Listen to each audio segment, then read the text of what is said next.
할렐루야. 오늘은 신성 로마 제국, 그 이름도 거룩한 신성 로마 제국, 홀리 로만 엠파이어에 대해서 그 역사를 살펴보면서 그 공과를 한번 생각하고 은혜를 나누게 합니다. 신성 로마 제국, 중세에서부터 근세까지 유럽 역사는 신성 로마 제국의 역사였다 할 정도로 참 중요한 그런 제국이었습니다. 신성 로마 제국. 그런데 우리가 신성 로마 제국에 대해서 어느 정도 아느냐, 조금 알 필요가 있다고 생각합니다. 우선 유럽사가 어떻게 펼쳐졌어요? 로마, 그리스 로마가 기원전 7세기경 시작돼 가지고 서로마 제국이 멸망한 거는 AD 476년이니까 1000년 이상 갔죠. 동로마 제국 시작을 한 380년 그렇게 본다면 1453년 오스만 터키한테 멸망할 때까지 1000년 이상 갔죠. 근데 이 신성 로마 제국도 AD 956년 경에 시작돼서 1800년 내초 나폴레옹 전쟁 때 막을 내리는 때까지 거의 1000년 가까이 가지 않았습니까? 로마의 이름이 그렇게 위대하다고 할까요? 출발은 이제 AD 476년에 게르만 용병대장 오도아케르가 서로마를 멸망시키고 스스로 왕이 되고 했습니다만 뒤에 얼마 못 가고 게르만족 가운데 가장 두각을 나타낸 민족이 프랑크족이었어요. 프랑크족의 클로비스라는 사람이 자기 종족을 통일했다고 할까요? 나아가서 이제 서유럽 지방을 장악하는, 그러면서 이제 프랑크 왕국이 시작됐죠. 프랑크 왕국의 메로빙거 왕조라고 하잖아요. 근데 클로비스의 메로빙거 왕조가 시작된 게 한 480년? 그러니까 오도아케르가 로마를 멸망시킨 직후에 클로비스가 두각을 나타낸 거예요. 그러면서 클로비스가 기독교를 받아들이고 로마 황제를 만나고 황제한테 인정을 받고 그런 출발점. 그래서 이제 게르만족이 기독교화되는 데에 프랑크 왕국, 메로빙거 왕조의 클로비스가 상당히 중요한 역할을 한 것으로 보입니다. 어떻게 보면 게르만족들은 야만 상태였기 때문에 특별한 사상, 철학, 종교가 없는 상태였기 때문에 로마의 찬란한 기독교 문화를 보고 기독교를 받아들인 것인데, 이런 점에서 볼 때 오히려 야만 상태가 바람직할 수도 있다고 할까요? 이 아시아 지역은 공자, 맹자, 노자, 석가모니 이렇게 뛰어난 사상, 종교 철학자들이 있었기 때문에 기독교를 잘 못 받아들이지 않았어요? 지금도 못 받아들이고 있는데, 하여튼 기독교가 얼마나 어마어마한 최고의 최선의 사상이고 종교냐, 이거를 우리가 잘 깨우쳐줘야 되는데 참 안타깝다고 할까요? 그래서 이제 클로비스가 5세기경에 메로빙거 왕조를 시작했는데, 클로비스 사후에 좀 지지부진했어요. 나라가 다시 또 지지부진한 상태에서 칼 마르텔이라는 그 재상이 나서서 폴 트루티의 전쟁에서 이슬람을 물리치고 나아가서 이제 그 아들인 칼 대제, 칼 대제 이름도 위대한 칼 대제 때 이제 메로빙 왕조가 끝나고 카롤린가 왕조가 시작됐잖아요. 카를 대제가 프랑크 왕국의 영토를 막 그 배로 늘리고 그러면서 제국을 거대한 제국이 됐죠. 게르만 제국. 이제 뭐 남쪽의 라틴 민족 로마의 시대가 가고 게르만족 시대가 온 거예요. 칼 대제. 그러면서 칼 대제 때뿐만 아니라 독일 경우 신성 로마 제국이 언제 끝나다겠어요? 나폴레옹 전쟁 때 끝났는데 19세기 초에 끝났잖아요. 그때까지만 해도 뭐 19세기까지만 해도 그러니까 뭐 독일은 제후 영주들 권력이 뭐 막강했다 할까요? 그러면서 영주들이 누가 뭐 왕이다 하고 나서면은 아니 곱게 생각하고 말을 잘 안 듣고 그런 상황인데 이 칼 대제, 카롤린거 왕조를 시작한 칼 대제가 그 교회에 신앙심이 좋았다는 거예요. 칼 대제. 한 종교개혁 때부터 유럽 사람들의 신앙심이 조금 약화됐다고 할까요? 16세기, 17세기 인라이트먼트 계몽주의 시대부터 이제 완전히 신앙심이 맛이 갔다고 할까? 근데 그때까지만 해도 그 이전까지만 해도 뭐 황제 뭐 제후들 다 신앙심이 좋았던 상태였거든요. 그래서 이제 칼 대제가 800년대에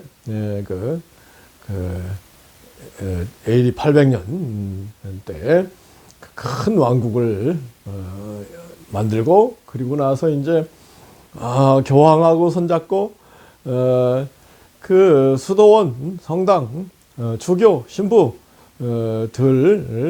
하고 손잡고 그 프랑크 왕 거대한 왕국을 통치하는 데 있어서 제후들도 신앙심이 안 그렇겠습니까?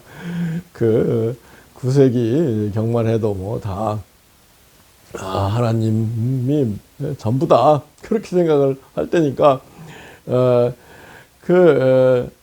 교황 뭐 주교 신부 수도원하고 손잡고 각 제후들로 하여금 이 카를 대제한테 통치권에 복종하도록 만들었어요.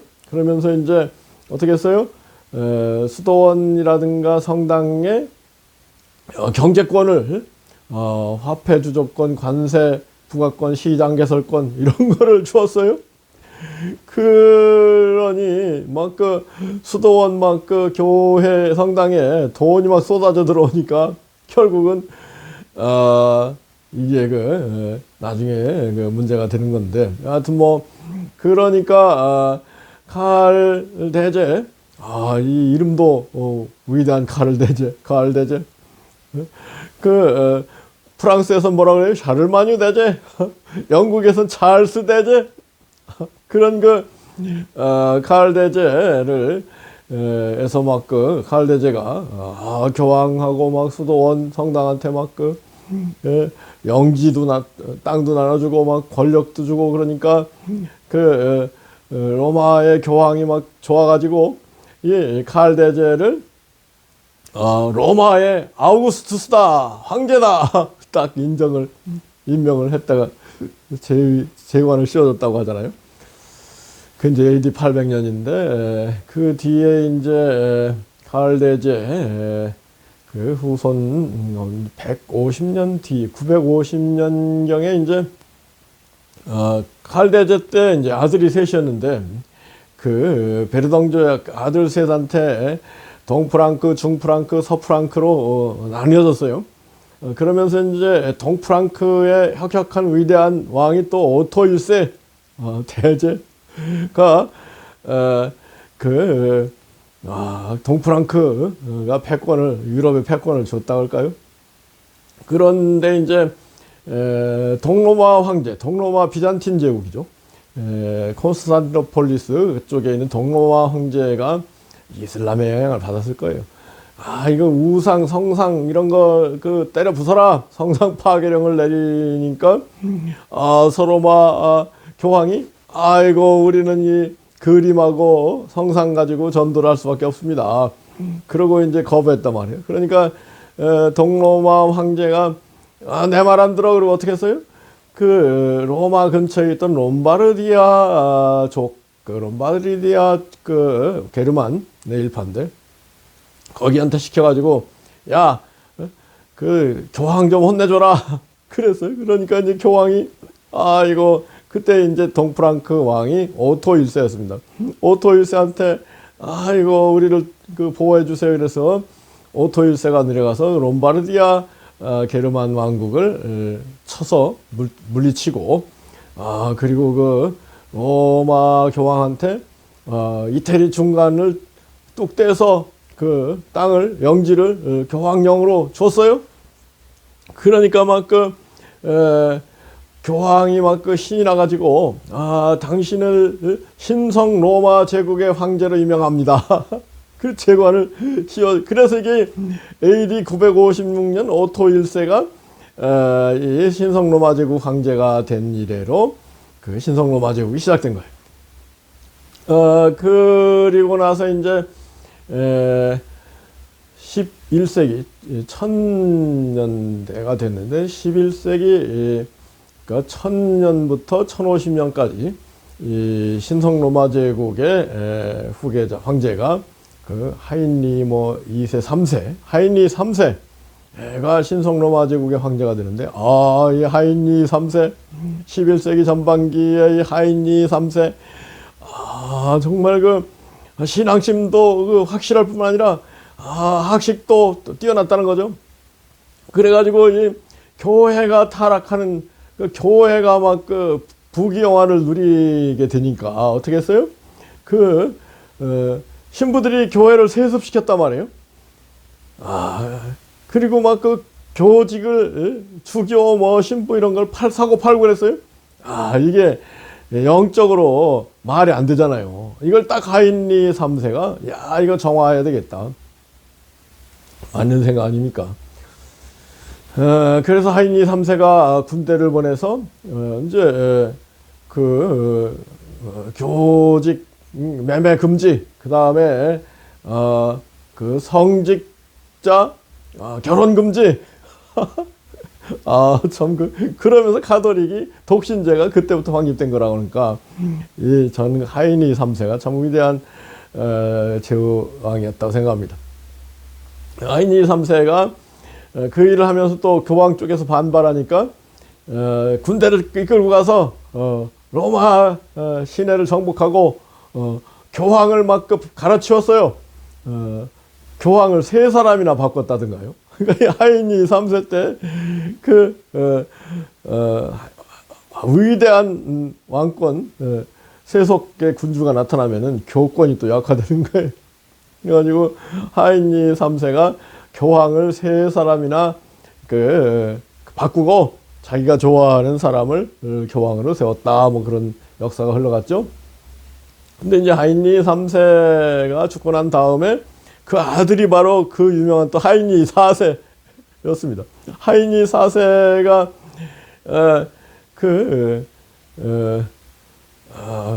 이제 너무 교회가 비대하니까 영지를 교회한테 줬던 영지를 좀 돌려받고 싶었단 말이에요.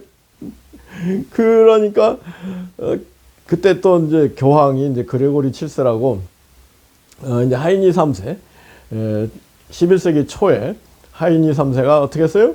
교직 매매 금지, 그 다음에 세습 금지,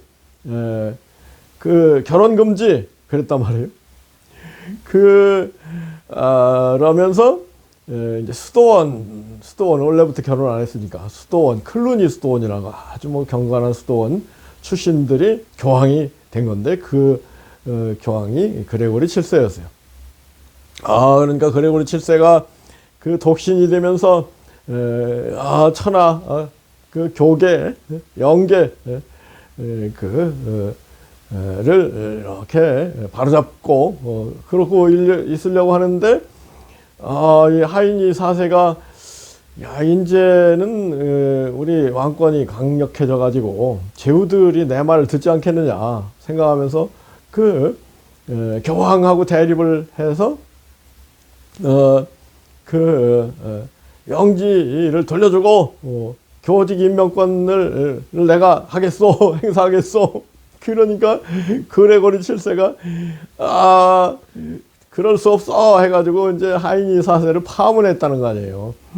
그래서 하이니 4세가 파문당하니까 이제 그러잖아도 막 왕권이 강력하게 되는 거를 그 성가시게 생각했다할까요? 그 안이꼽게 생각했던 제후들이 일어나가지고 하이니 4세 당신 말 안 들어. 그러니까 이 하이니 4세 큰일 났으니까 교황한테 그레고리 7세한테 찾아가서 그 카노사의 굴욕 이태리 북부 카노사에 있는 성에 와 있던 교황한테 맨발로 추운 겨울날 3일 동안 빌어가지고 그리고 그레고리 7세가 아이고 뭐 그전 됐어 파문을 철회했다는 거 아닙니까?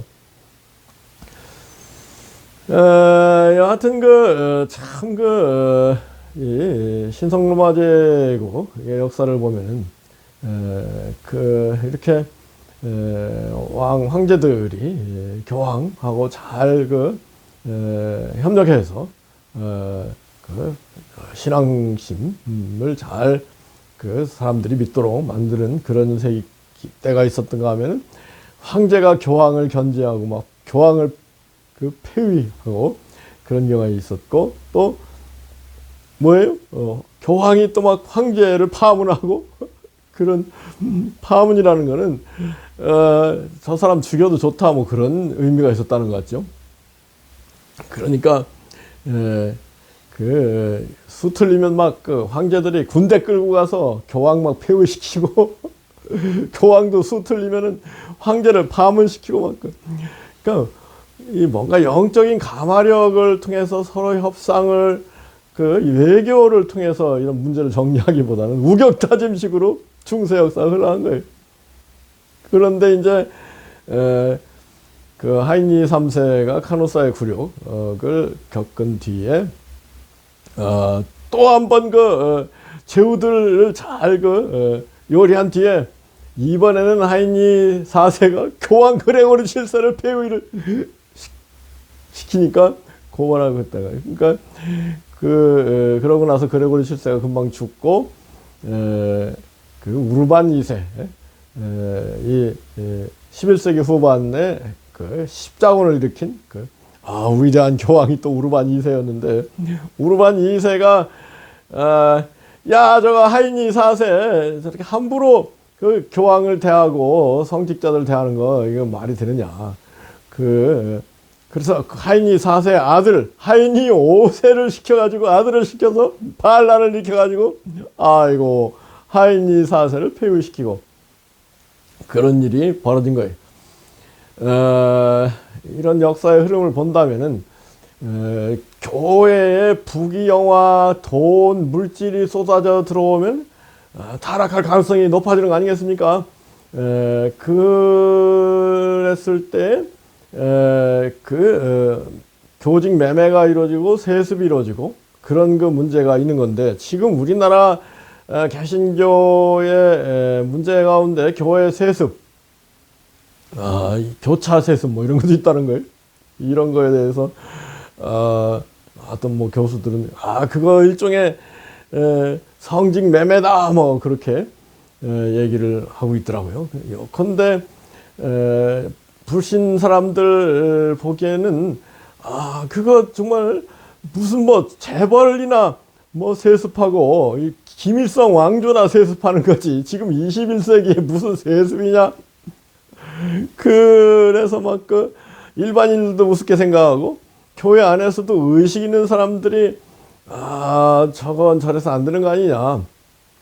그런데도 불구하고 대형교회, 중형교회 너나 할 것 없이 세습이 이루어지고 있는 그런 한국 교회의 현실. 왜 그렇게 됐겠어요? 어떤 분은 그러더라고요. 교회에 막 돈이 많으니까 먹음직도 하고 보암직도 하니까 탐심이 생겨가지고 그거를 아들한테 물려주는 게 이게 교회 세습. 이거는 교회에 아주 불건전한 악한 세력, 영이 역사하는 것이다. 그렇게까지 얘기하는 사람이 있더라고요. 저는 상당히 동감합니다. 여하튼 우리 교회는 조금 늘 청빈 그런 게 필요하다는 생각을 합니다. 그러면서 이제 우르반 2세 때 십자군을 통해서 막 강력히 속권 왕들을 지도하고 그러는데 십자군 전쟁이 어떻게 됐어요? 거의 실패했습니다. 12세기, 13세기까지 이제 십자군 정권이 전쟁이 계속됐는데 완전히 엉망진창이 돼버렸어요. 그러니까 어떻게 되겠습니까? 교황이 시켜서 십자군 전쟁을 했는데 이거 완전히 개망신하니 교황이가 그래서 교회는 그런 전쟁을 통해서 문제를 해결하지 않고 기도와 말씀과 성령의 감동을 통해서 교회 일을 해야지 돈하고 군대하고 가지고 교회 일을 하는 게 이게 말이 되겠습니까? 이게 중세 가톨릭의 타락한 모습인데, 그리고 나서 이제 14세기에는 이제 프랑스 쪽에 필립 4세가 교황한테 대항해 가지고 어떻게 했어요? 영지 돌려주고 교직자들 내가 임명하겠어. 그러니까 또 그때 교황이 보냐파시오 8세인가 조금 타락한 교황이었잖아요. 그러니까 우남 상크눔인가요? 해가지고 교권이 속권에 지배한다 뭐 이런 선언을 하니까 뭐 그런 게 있어 하고 프랑스의 필립 4세가 군대를 보내가지고 보나파쇼 8세에 뺨을 때리고 그랬다는 거죠. 그래서 보나파쇼 8세 금방 죽어버렸다는 거죠. 그리고 나서 이제 필립 4세가 자기 입맛에 맞는 프랑스 사람 출신 추기경을 교황으로 임명하니까 그 교황이 이거 로마 이거 불안해서 못 가겠습니다. 프랑스 남부 아비뇽 이란 수도원에서 내가 교황 일을 보겠습니다. 그러니까 필립 4세 그러셔. 그래가지고 이제 그때부터 한 70년간 교황청이 아비뇽에 있었죠. 그리고 나서 이제 그게 14세기. 그리고 나서 14세기 말에 다시 로마로 돌아가긴 했습니다만, 이 교황의 영향력, 교황의 권위가 말로 할 수 없이 땅에 떨어지는 거죠. 교황이 프랑스에서 하나 선출하고 이태리 사람들 하나 선출하고 그러면서 교황이 3명씩 있고 그런 상황까지 갔다는 거죠. 여하튼 다시 신성 로마 제국 얘기로 돌아가서 어떻게 됐어요? 하이니 4세 때도 하이니 4세도 교황을 임명하고 교황도 또 신성 로마 제국 황제를 다른 사람 임명하고 서로 그러면서 엉망진창이 됐는데 우르반 2세 때 이제 어느 정도 정리가 돼 가지고 보름스 협약인가요? 그걸 통해 가지고 결국은 성직 임명은 교황이 한다. 교회에서 한다. 단지 하여튼 세속군주 신성로마 황제 쪽은 그 임명 절차에 뭔가 참여한다. 이렇게 정리가 됐다든가요. 그러고 이제 우르반 2세 때 교권이 강력하게 십자군 전쟁을 일으켰는데 십자군 전쟁 때문에 교권이 더 추락하고 교황의 아비뇽 유수 때문에 더 추락하고 그런 상태에서 인덜전스 면죄부라는 것을 팔기 시작하니까 그러지 않아도 실추된 교황이 제대로 예수님 정신대로 교회를 이끌는 것 같지 않거든요. 그래서 이제 루터가 그 1517년에 95개조 반박문을 막 선포하면서 종교개혁이 막 일어난 거 아닙니까? 근데 이제 하이니 4세, 하이니 5세, 하이니 5세가 또 뭐 후계자가 없어가지고 대공의 시대라고 해가지고 신성로마제 황제가 아예 없는 그 상태 됐을 때 또 교황 쪽에서 이 신성로마 한국 황제를 세우셔, 선출하셔. 그래서 이 신성로마 제국은 이제 위대한 황제가 후계자가 없을 때 선제후라고 해가지고 그들이 제후와 그 교회 주교들 모여가지고 신성로마 제국 황제를 세우고 뭐 그랬던 것 같습니다. 이 신성로마 제국의 황제가 결국은 이렇게 선거식으로 가다가 이제 16세기 그렇죠. 그러니까 이제 마틴 루터가 종교개혁의 포문을 일으켰을 때 그 신성로마 제국의 황제가 카를 5세였습니다. 카를 5세. 카를 5세가 막 막강했어요. 그래가지고 뭐 여기저기 막 전쟁을 일으키면은 카를 5세가 늘 이겼거든요. 근데 이제 루터가 막 들고 일어나니까 그래도 카를 5세는 카톨릭의 수호자, 이 신성로마 제국이 카톨릭의 수호자입니다. 교황의 그 보호자죠. 그런데 루터가 이렇게 들고 일어나니까 보름스 회의라고 해가지고 에서 루터를 불러가지고 설득을 하려고 했는데 카를 5세는 그래도 합리적인 걸 보여줘요. 근데 루터가 설득이 안 되고 그래서 결국 파문할 수 없고 그런데 작센의 제후가 루터를 보호해가지고 루터가 살아남아서 거기 숨어가지고 성경을 독일어로 번역한 일을 했다는 거 아니에요? 여하튼 그러면서 카를 5세가 이거 우리 가톨릭에 문제가 있습니다. 가톨릭 정화운동을 하기 위해서 트리엔트 종교회의, 트리엔트라는 지방에서 반종교개혁을 하기 위한 세계 주교회의를 열은 거죠. 그래가지고 거기서 가톨릭 더 이상 이제 면죄부 팔지 말자. 가톨릭이 이런 점은 개선해야 되겠다. 그런데 개신교에서 얘기하는 오직 믿음으로 뭐 구원받는다 이런 거는 어디 예수님이 오직 믿음으로 구원받는다 했느냐. 예수님은 선한 열매 맺는 선한 나무가 돼야 구원받는다고 하지 않느냐. 그래가지고 이 개신교를 이단으로 딱 정죄하고 파문하고 그런 트리엔트의 결론이 그렇게 간 거죠.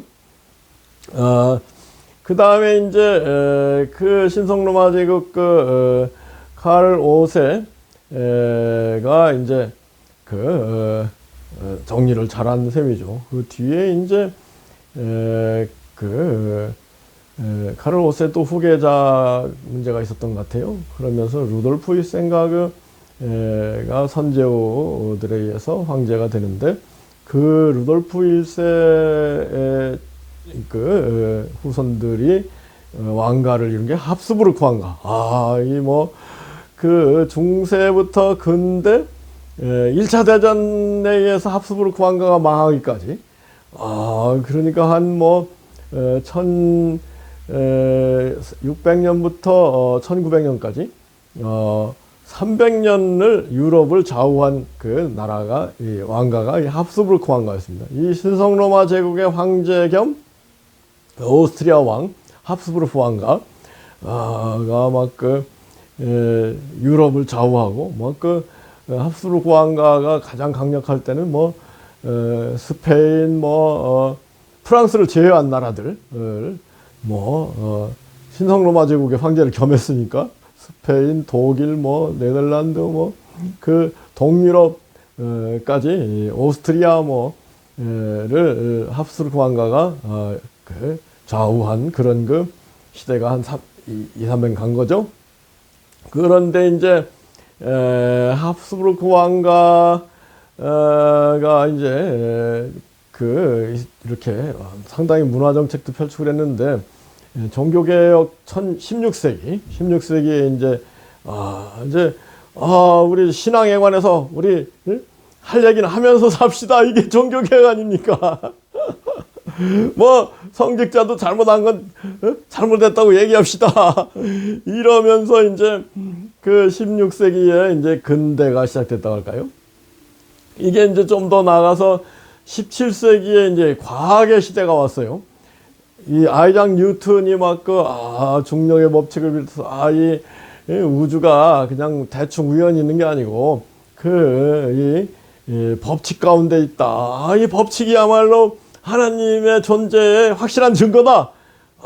그러고 막 계몽주의, 인라이트먼트 사상가들이 일어나고, 그러면서 망원경, 갈릴레오가 이제 망원경을 통해서 코페르니쿠스의 지동설을 증명하고, 근데 거기서 또 이제 가톨릭이 실수한 게 뭐냐면은 갈릴레오를 잡아들여가지고, 무슨 지동설이냐? 지구가 중심이고 천동설이지. 그래가지고 갈릴레오가 겨우 아이고 앞으로 그런 얘기 안 하겠습니다 하고 풀려나온 뒤에 처음에 사형 판결까지 했다던가요. 그런데 갈릴레오가 추기경 안우삼 통해가지고 이렇게 저렇게 해서 결국 연금으로. 그래서 그 뒤에 이제 집을 떠나지 못하는 상태에서 갈릴레오가 힘들게 노년을 산 거예요. 근데 이제 17세기 과학의 시대가 오고 18세기에 산업혁명 더 문명이 발전하고 그러니까 이제 교회가 하는 얘기들이 이게 뭔가 깨어있는 사람들, 계몽주의자들 보기엔 저거 많이 꼽다 해가지고 교회 보다는 우리 이성을 믿자. 17세기에 이제 데카르트, 영국의 프랜시스 베이컨, 이런 합리주의, 경험주의자들 나가서 이런 사상들이 루소의 민권론 이런 게 유행하면서 어떻게 돼서요? 그 18세기 말에 프랑스의 대혁명이 꽝 터진 거예요. 그래가지고 프랑스에서 왕권 신수설 그래가지고 루이 16세하고 왕비를 단두대에서 목을 댕강 잘라버렸잖아요. 엊그제 지금 현재 프랑스의 대통령이 누굽니까? 임마누엘 마크롱이 강력하게 연금 개혁을 추진하더라고요. 연금을 재정이 자꾸 고갈되려고 하니까 65세부터 연금을 받도록 하고 좀 더 일하고 합시다. 그러니까 프랑스에서 일어나가지고 온 프랑스 혁명적 신우리 일어난다. 그래서 하는 얘기가 뭐냐면 마크롱 너보다도 별 잘못 없었던 루이 16세도 단두대에서 목이 잘린 거 알아. 그러면서 데모하더라고요. 참 프랑스 사람들이 열렬한 그런 뭔가 정열적인 그런 측면이 있는 거죠. 그래가지고 프랑스에서 혁명이 일어나가지고 왕을 목을 치고 그러니까 유럽의 왕가들 하프부르크 왕가 독일 프로이센이 좀 잘 왔을 텐데 프로이센 영국 이런 데까지 다 대불 동맹 3차까지 대프랑스 동맹을 맺어가면서 이거 프랑스 혁명 이거 위험하다 하고 프랑스와 전쟁을 일으키는데 프랑스 국민 민중들이 일어나가지고 대불 동맹을 맺고 쳐들어오는 온 유럽을 상대로 해서 전쟁을 하는데 잘 이기고 그랬다는 거 견디고 참 대단한 거예요. 그런데 이제 19세기 들어와서는 나폴레옹이 군권을 쥐더니 또 그 혁명이 또 막 그 위태위태하고 뭐 혼란이 오니까 나폴레옹이 에라 내가 황제가 되겠어 해가지고 이제 황제가 된 거예요. 근데 그 유명한 게 나폴레옹이 황제가 되면서 교황이 왔었던가요? 그런데 교황이 황제의 관을 씌워주려고 하는데 나폴레옹이 뭐 당신이 뭐를 씌워줘 하고 자기가 스스로 그 관을 제관을 황제관을 왕관을 썼다는 거 집어쓰는 그게 유명한 그림을 이게 완전히 그 현대의 시작이랄까요? 교회의 권위가 완전히 실추됐다고 할까요? 그러면서 막 나폴레옹이 막 혁혁하게 전쟁에서 막 승승장구하니까 독일의 제후들이 나서 가지고 아이고 우리는 나폴레옹의 보호를 받겠어 뭐 그런 그 제후들이 남부 그러니까 프랑스 국경지대의 제후들이 그렇게 나서니까 좋소 내가 당신들 보호하겠어 나폴레옹이 그랬다는 거예요. 그러면서 이제 신성 로마 제국이 막을 내리고 이제 오스트리아 뭐 독일 이렇게 분리가 되어 있는 그런 춘추전국 시대에 비슷하게 됐다고 할까요? 근데 이제 나폴레옹이 트라팔가르 전에서 영국하고 지고 그 다음에 이제 나폴레옹이 유럽 본토는 거의 장악을 했는데 러시아가 잘 말을 안 들으니까 러시아를 쳐들어갔다가 아이고 비참하게 패배하고 나폴레옹 시대가 끝난 거 아니겠습니까? 여하튼 이 신성 로마 제국의 역사를 보면은 속권과 교권, 제국의 황제와 교황, 그 다음에 제후들, 이 제후들이 영주들이 황제 신성 로마 황제를 견제를 할 수 있었고 말을 안 들어도 되는 그런 시스템이 있기 때문에 16세기에 루터가 종교개혁을 할 수 있었거든요. 그런데 이제 루터가 종교개혁을 하면서 카를 5세가 트리엔트 종교회를 열어가지고 루터를 설득하려고 그랬는데 설득이 잘 안 되고 종교개혁 때문에 막 뭐 농민 전쟁이니 뭐 슈말칼덴 전쟁이니 막 16세기 초에 뭐 독일이 전쟁에 휩쓸리니까 카를 5세가 그래도 제가 볼 때는 아주 현명한 개명군주랄까요? 카를 5세가 아이고 이게 자꾸 싸워봐야 독일이 쑥대밭되니까 그렇게 합시다. 어떤 제후가 루터파가 되면은 성내의 사람들은 루터 신교를 믿으면 되는 거고 제후가 카톨릭이면은 카톨릭을 믿으면 되자. 이게 이제 유명한 아우스부르크 협약이거든요. 1555년인가 만들어졌죠. 그렇지만 이제 칼빈파는 인정을 못 받았다는 거죠. 그러면서 이제 어느 정도 평화가 됐는데 17세기에 들어와 가지고 30년 전쟁이 일어났어요. 1618년부터 1648년까지 30년 전쟁이 일어났는데 그때 이제 신성 로마 제국 황제가 강력하게 카톨릭 드라이브를 걸면서 아우스부르크 협약을 파기하고 이제 다 카톨릭 믿어야 된다 이러니까 또 개신교 제후들이 막 우린 전쟁이다 해가지고 그 전쟁이 30년까지 갔다는 거 아니에요. 그러면서 이 30년 전쟁 때 이게 거의 제가 볼 때는 1차 대전의 전주곡이라 1차 대전이라 생각합니다. 1차 대전 막 온 유럽이 전쟁에 빠졌으니까 그래서 이제 30년 전쟁 때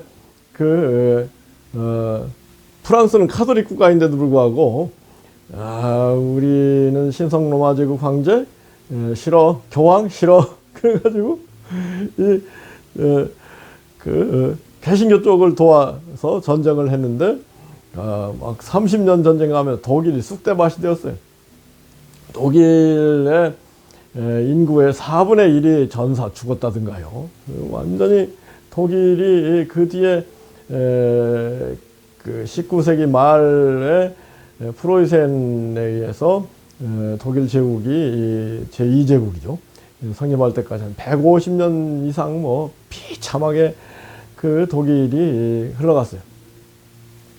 그런 상황인데 여하튼 1648년에 베스트팔렌 조약을 통해서 그 개신교를 그 제후들 그 민중들의 종교 자유를 인정하는 그런 그 선에서 결국은 신교 쪽이 이긴 거죠. 그렇게 정리가 됐는데 그 다음에 이제 이렇게 저렇게 해서 7세기, 18세기 계몽주의 시대 그 18세기 후반에 이제 프랑스 대혁명, 19세기 막 산업혁명 하며 더 막 이성의 시대, 과학의 시대가 가면서 막 19세기에는 막 여기저기 다 혁명이 일어났다고 할까요? 프랑스 2월 혁명 48년 혁명 그러면서 막 자본주의 모순이 드러나니까 카를 마르크스가 공산당 선언을 하고 막 그런 그게 19세기 혼란하기 짝이 없었습니다. 이제 이 신성로마 제국의 역사는 거의 독일사이기 때문에 독일사 측면에서 마지막으로 제가 정리하고 싶은 부분은 이 19세기 중반 1850년대부터 독일의 동부 지방에 있던 프로이센 왕국이 세력을 강력하게 프로이센 왕국은 그 칼빈주의자들이었다는 거예요. 개신교 왕조였는데 여기서 이제 막 그 유명한 비스마르크가 막 철혈제상 해가지고 독일을 통일하지 않았습니까? 19세기 말에. 그리고 이제 프랑스 나폴레옹 3세하고 전쟁을 해가지고 프랑스를 이기고 비렐름 2세인가가 베르사유 궁전에 가서 제관을 쓰고 그런 일들이 19세기 후반에 벌어졌는데 이제 20세기 들어오면서 독일 제국과 오스트리아의 합스부르크 왕과 그리고 오스만 터키 제국이 셋이 짬짬이를 해가지고 밖에나 러시아, 프랑스, 이태리, 영국, 스페인, 이 동양에서는 중국, 일본까지 상대로 해가지고 1차 세계대전이 팍 일어난 거예요. 1차 세계대전. 그러니까 1차 세계대전은 프로이센 개신교 사람들 때문에 일어난 걸로 보여져요. 그런데 이제 거기에서 이제 독일 제2제국 빌헬름 몇 세가 퇴위되고 독일에 이제 바이마르 공화국이 서지 않습니까? 그 다음에 이제 거기에 가담했던 오스트리아의 합스부르크 왕가도 그때 드디어 망하고 오스만 터키도 그때 제일 망하는 겁니다. 완전히 현대가 시작되는 건데, 그래서 이 독일이 종교개혁은 일으켰지만은 이 30년 전쟁 때 한번 쑥대밭되고 1차 대전 2차 대전 때도 쑥대밭되고 그러면서 겨우 지금 재건이 됐는데, 지금 현재 독일의 종교 상황을 보면은 카톨릭이 좀 더 많아요. 카톨릭 독일 국민 가운데 한 31%가 카톨릭, 한 30%가 개신교, 루터교. 그러니까 이게 독일 사람들도 개신교의 주장에 대해서 고개를 갸우뚱갸우뚱하고 그래도 역사와 전통이 있는 카톨릭이 믿을 만한 거 아니냐, 그런 상황으로 보여져요. 미국에서도 가장 많이 믿는 신앙은 카톨릭입니다. 카톨릭 9천만 명이라는 거니까. 그러니까 제가 이런 말씀을 드리는 거는 여하튼 가톨릭이 거의 공과를 여러 가지로 뭐 있죠. 그렇지만 그래도 역사와 전통 안 그렇습니까? 루터가 종교개혁하기까지는 유럽의 아니 뭐 전 세계의 그 기독교는 가톨릭이었잖아요. 물론 뭐 오소독스가 좀 있었습니다만, 그래서 이 가톨릭의 그 역사를 무시할 수 없는 거고, 지금도 전 세계의 그 가톨릭의 영향력을 우리가 무시할 수 없는 것이다. 이거는 뭐 일부 뭐 가톨릭을 막 그 개신교에서는 막 그 적그리스도 아니냐 뭐 이렇게 얘기하고 가톨릭 믿으면 지옥 간다 그러지만 가톨릭에서도 또 개신교 믿는 사람 지옥 간다 그러는 것 같기도 하고 이게 말이 됩니까? 서로 한번 이렇게 마음을 터놓고 가톨릭의 장점은 뭐고 개신교 장점은 뭐다 이러면서 서로 배우고 그런 타산지석으로 상대방이 잘못하고 있는 거는 경계하고 그러면서 기독교가 발전해야 되지 않겠습니까? 그래서 21세기를 맞아서 정말로 이 기독교인들 세계 종교 통계상 그렇습니다. 기독교인들 가톨릭, 오소독스, 프로테스탄트 기독교인들이라고 하면서 23억이다. 아슬아슬하게 이슬람보다 많아요. 이게 이슬람이 또 막 점점 더 많아지면서 또 이슬람은 산하 제한 안 하기 때문에 조만간 이 종교 저기도 막 이슬람이 더 많아질 수도 있는 그런 상황에 이런 상황에서 전 세계 기독교인들이 대동단결해서 정말로 예수의 복음을 찬란히 빛을 발하도록 그렇게 기도하고 합심하고 그럴 때라고 생각합니다. 이거를 서로 막 중세 시대처럼 막 서로 파문하고 서로 막 우격다짐으로 이렇게 해서는 안 되고 근데 사람들 이렇게 대화를 해보면은 얼마나 마음이 좁은지 뭐라고 하죠? 좁쌀 마음 뭐죠 또 종제기 속 같아가지고 자기 생각하고 조금 다른 얘기만 하면 막 확 뒤집어서 가지고 아이고 나는 내가 믿던 거 계속 믿겠어 이러는 경향이 너무해요. 이게 그러니까 막 우리나라에서도 세습하는 쪽은 이게 뭐가 세습이냐 승계지 뭐 이러면서 막 자기들이 옳다고 하고 반대하는 쪽은 막 가서 계속 데모하고 이게 정말로 21세기 대명천지에 이런 일이 생겼으면 되겠습니까? 정말 대토론회를 하고 서로 어떻게 하는 것이 최선의 길이고 어떻게 하는 것이 예수 그리스도의 영광을 가장 높이고 복음을 전파하는 데 가장 도움이 되는지 결론을 내고 21세기에 정말로 이 예수님을 맞이할 수 있는 준비를 잘하는 그런 우리 그리스도인들이 되기를 소원합니다.